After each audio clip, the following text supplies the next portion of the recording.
It's the E-Commerce Minute, your daily dose of e-commerce, tech, and retail news, with your hosts Bart Mraz and John Suter. The E-Commerce Minute is a production of Sumo Heavy, a digital commerce consulting firm in Brooklyn, New York, and Philadelphia. Find us on the web at sumoheavy.com. It's the E-Commerce Minute for March 16th, 2018. In today's episode, Tesla sends its new semi on a cargo run. In November, Tesla unveiled the world's first all-electric semi-truck that would reportedly have a range of 500 miles between charges. Last week, the carmaker sent the new Tesla semi-heavy truck on a voyage, carrying battery packs from the Gigafactory in the Nevada mountains to the car factory in Fremont, California. Tesla CEO Elon Musk posted a photo of the truck's maiden voyage on Instagram on Wednesday, racking up more than 800,000 likes. Musk's post suggests that the company might begin regularly shuttling semis between the two factories. Musk claimed in November that the truck would travel 500 miles before recharging. New megacharger stations would be able to give the truck 400 miles of range with a 30-minute charge. The truck is designed around self-driving, with a cabin emphasizing driver comfort and ergonomics. And this is not your dad's tractor trailer. The electric truck can hit an impressive 0 to 60 miles an hour in 25 seconds, fully loaded. Tesla envisions the future with the electric semis forming self-driving convoys, with trucks drafting off of one another to achieve peak efficiency at freeway speeds. Though the truck is not cheap, base models will sell for around $190,000, with the fully loaded Founders Series trucks going for $257,000. The semi will cost less to operate in the long run, giving the cost of fuel and maintenance on a traditional truck. The semi is expected to go into production in 2019, but that hasn't stopped companies like Pepsi, Walmart, and Anheuser-Busch from lining up to pre-order dozens of trucks. By some estimates, Tesla has already pre-sold well over 1,200 semis. Oh, yeah. I'm excited about this. Yeah, this is great. This is definitely great. So it's exciting for me because I come from a long line of truck drivers, which is crazy. Both of my grandfathers truck driver. My father actually drives for Walmart right now. He was kind of interested in it. It was interesting. He was watching it. I don't know if he will actually get one or they'll let him drive one, whenever they come out. Because I think they ordered not a lot of them. I think it's a test run. Yeah, if they only sold 1,200 total, how many did Walmart get, and what's the likelihood of your father getting one? And not here. They're probably going to drive them all down south and Sure. in open spaces for now. This is the Northeast. Yeah. That's hard enough, but technology is going to get better and better. Like this was coming, right? Like the fact that it can hit 60 miles an hour in 25 seconds. Crazy. Loaded. The tractor loaded.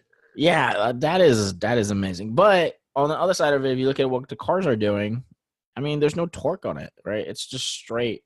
It just goes. Mm-hmm, right? just goes. It just goes. So, yeah. And then the fuel, I mean, in itself, like, I'm waiting for when we have full electric airplanes. Yeah. I think a electric car future, as well as a driverless car future, is a lot closer. Oh, yeah. Than many of us realize. If you look at a lot of what the European car companies are doing, they're already saying, we're not going to make diesel anymore. We're not going to make any. Right, because that goes by the country, right? Countries are like, by this time, we don't want any fossil fuel cars. So right.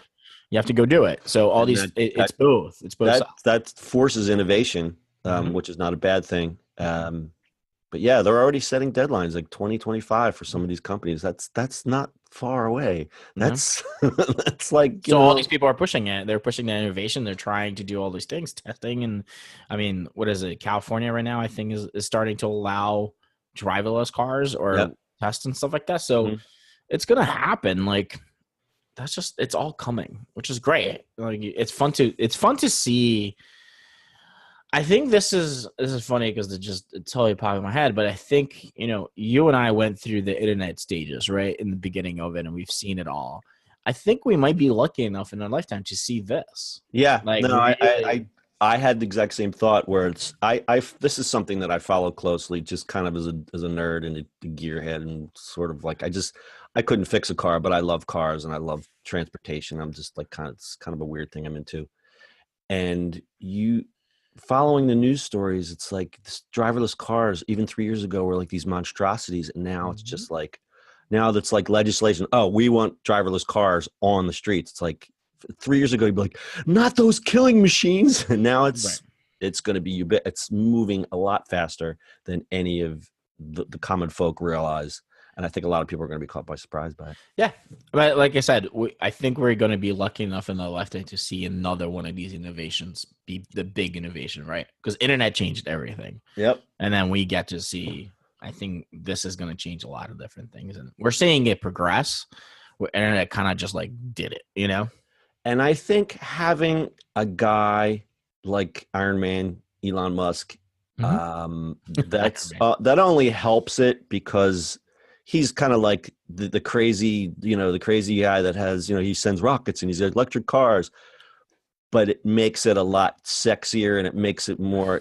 It makes a news story like this. I mean, he made it sexy. I think that this would be a news story, but it's a news story because it's a huge thing. It's going to be a game changer. I mean, obviously we're looking at the e-commerce angle, but commerce in general, this is like a game changer because once you start moving things around, your efficiencies get into place. We're not going to see those efficiencies. Those efficiencies won't come to play for another 10 years, but it's. You got to look at them. You got to think about them, I mean, that's really where the cost savings happen. Right. I mean, he made all this stuff sexy again, like launching a rocket with his car and then the car being there and all the little Easter eggs in it. Like that makes it fun and interesting, right? Like, except when was the last time you watched NASA launch anything? Exactly. But now they say if the Rocket Man shuttle falls on a planet, the car could be contaminated and could wipe out. Well, it could introduce Earth organisms to the planet and wipe out the planet. There's always somebody with a downer. We're just sending trash up there. But yeah, so you hit the nail on the head. It's making it sexy again. Like you used to think of solar, like solar was like the guy down in the woods, the hippie guy down in the woods with the solar panel, and he's collecting wood and he's composting, and he only, he uses a composting toilet. Now it's like, if I could put solar on my roof, I would. I just don't live in the right kind of neighborhood for that. But yeah, it's. Who doesn't want to be off the grid? Who doesn't want to like make their own power? And it's just, the efficiencies are starting to come into play, and we can get a whole conversation about fossil fuel and all that, but it's making it sexy again. Exactly. And this is going to be fun. I think these trucks are amazing. They look amazing. They're really cool. They're so fun. I'd love to drive one. Cool. All right. Anything else? Keep on trucking. All right. The only thing I want to know is, where is my jetpack? We're talking about the future. Where is my jetpack? Keep on trucking, my friend. Keep my parade. Where's my jetpack? All right. That's your e-commerce minute. We'll see you on the internet tomorrow. Eastbound and down, loaded up and trucking. Are we going to do what they say can't be done? We've got a long way to go and a short time to get there. I'm eastbound, just watch no bandit run. Keep your foot hard on the pedal. That's it for today's show. If you like the show, do us a favor and subscribe, or leave us a review on iTunes. And don't forget, you can now listen to the e-commerce minute on your Amazon device. Just add e-commerce minute to your flash briefing. And finally, if you have a comment or suggestion, or just want to say hi, find us on social media @Sumo Heavy.